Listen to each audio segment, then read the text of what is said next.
Bonjour à tous, une convention citoyenne sur la fin de vie a été initiée. Amis démocrates, comme moi vous pouvez vous en réjouir, mais sans crier victoire.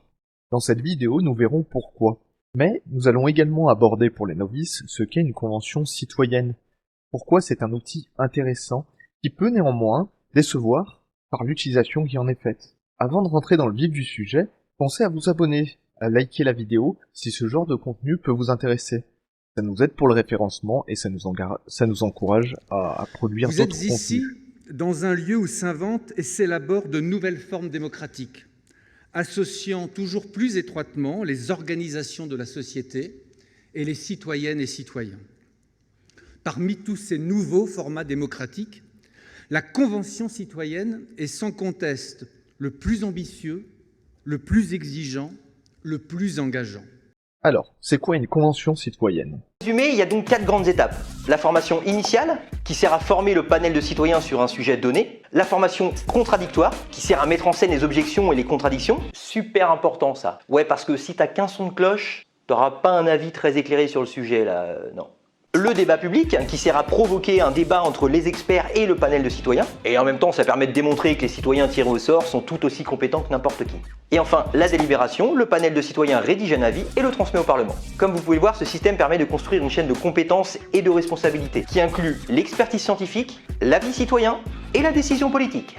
Bon, par contre, vous enflammez pas trop vite les gars, hein. Ouais, parce qu'une contribution aussi profonde et authentique des citoyens au bien commun ne peut fonctionner uniquement si le pouvoir en place prend en compte les décisions de ses citoyens. Et ça, si tu veux mon avis, c'est un autre délire. C'est vraiment une autre histoire, quoi, tu vois. En creusant ce sujet, vous pourrez voir qu'il existe de nombreuses modalités de forme de convention citoyenne. Vous pourrez trouver quelques sources en description. Nous allons maintenant voir les avantages que comportent ces formes d'assemblée.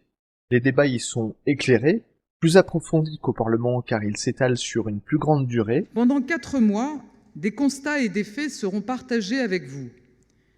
Vous entendrez un certain nombre de témoignages, rencontrerez des chercheurs, des soignants, des patients, des personnes au point de vue différent, qui n'abordent pas toujours la question par le même prisme, mais qui vous permettront de débattre de la manière la plus éclairée possible. Pendant les débats, il y a également beaucoup moins d'invectives et de postures partisanes et Se politiciennes. défaire des partis pris et des préjugés. Vos débats reposeront sur des éléments factuels et vérifiés, nourris par les très nombreuses rencontres et les échanges qui ponctueront vos séances de travail.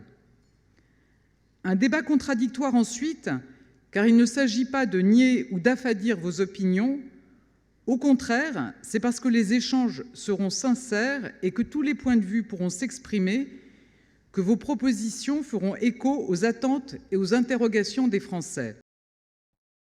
Les décisions ou mesures peuvent jouir d'une grande légitimité populaire puisque c'est le peuple lui-même qui les propose. Vous allez le parcourir pour notre compte, pour la société tout entière. En apprenant à vous connaître, vous allez découvrir que vous êtes aussi divers que l'est la société française. Et c'est ce qui fonde à la fois votre légitimité et notre confiance. Et on a aussi une assemblée qui, sociologiquement et sur de nombreux paramètres, est bien plus ressemblante au peuple que l'Assemblée nationale actuelle. Vous pouvez voir le graphique ici qui a été produit par Datan. On voit des différences qui sont quand même relativement importantes avec des populations qui sont surreprésentées. Ces conventions citoyennes ont également la vertu d'impliquer des gens qui sont quelquefois un petit peu éloignés des sujets politiciens et de la politique de façon assez générale, et leur montrer du coup qu'il existe des moyens de s'engager qui vont au-delà du vote et de l'élection. Certaines et certains d'entre vous n'ont sans doute pas voté aux dernières élections. Certaines et certains d'entre vous se sentent sans doute éloignés du débat public et politique. Mais vous êtes là. Et par votre présence, vous témoignez de la volonté de nos concitoyens d'être acteurs des sujets qui les concernent. C'est essentiel, tant il est vrai que tous les vécus, toutes les expériences, toutes les réflexions ont une égale valeur. Tout le monde est légitime. C'est pour cela que la démocratie ne s'arrête pas aux élections et aux institutions. La démocratie est d'abord une façon de vivre, de dialoguer, de décider ensemble, à hauteur de femmes et d'hommes, sans argument d'autorité, dans une multitude d'enceintes et de modalités, de façon directe ou indirecte, en déléguant ou en prenant la parole. Il suffit parfois de changer les règles du jeu pour retrouver des joueurs. Il suffit parfois d'ouvrir de nouvelles portes pour que de nouveaux entrants rejoignent le collectif. Cet outil peut néanmoins décevoir. En effet, si les propositions mûrement réfléchies sont détricotées par le Parlement ou nos représentants, cela peut les dénaturer et créer une grande déception. Il ne faut pas, à mon sens, que les représentants se servent de ces conventions citoyennes pour légitimer un texte qui s'est éloigné des propositions Les formulées. assemblées citoyennes, loin de contester la prérogative des parlementaires, donnent en réalité plus d'assises et plus d'appui à leurs décisions. Le rôle est enfin de s'assurer que le cadre de redevabilité posé soit bien respecté, car si une convention citoyenne est un outil formidable pour redonner du pouvoir d'agir aux individus, pour réenchanter la démocratie, les promesses non tenues peuvent avoir des effets totalement inverses. Ici, l'assurance que nous avons est simplement le fait que la Première ministre viendra expliquer les raisons des arbitrages qui seront faits. Et pour moi, c'est là que ça pêche, et c'est insuffisant. La citoyenne est au cœur de ce débat national. Les réflexions que vous conduirez et les propositions que vous ferez constitueront pour mon gouvernement un éclairage majeur. J'en prends l'engagement, nous reviendrons devant vous pour vous présenter les suites qui seront données à vos travaux et nous vous éclairerons sur la prise en compte de vos réflexions et de vos recommandations. Car la Convention citoyenne ne décidera pas. Durant la vidéo d'ouverture, de nombreux orateurs ont insisté sur ce point-là.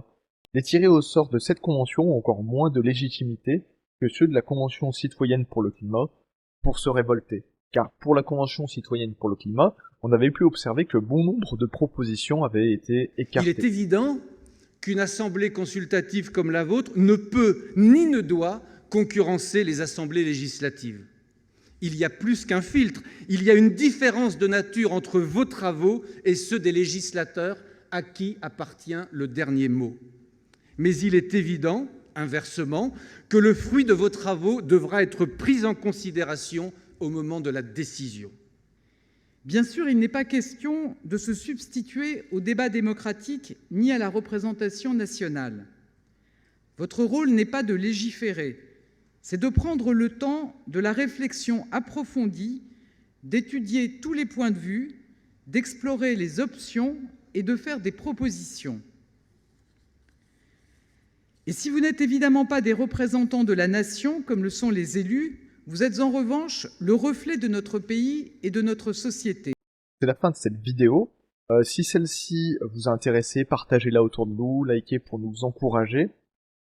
Vous pouvez également nous dire dans les commentaires ce que vous pensez de ce genre de convention citoyenne, si c'est un outil qui est intéressant pour vous, quelles sont les modalités qui seraient pour vous intéressantes, est-ce qu'elle doit être décisionnaire, est-ce qu'elle doit être simplement consultative comme c'est fait, voilà. La parole est à vous.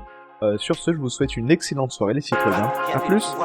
Le pouvoir de créer les machines, le pouvoir de créer le bonheur. Vous, le peuple, en avez le pouvoir de rendre la vie belle et libre, le pouvoir de faire de cette vie une merveilleuse aventure. Alors au nom même de la démocratie, utilisons ce pouvoir. Il faut tous nous unir.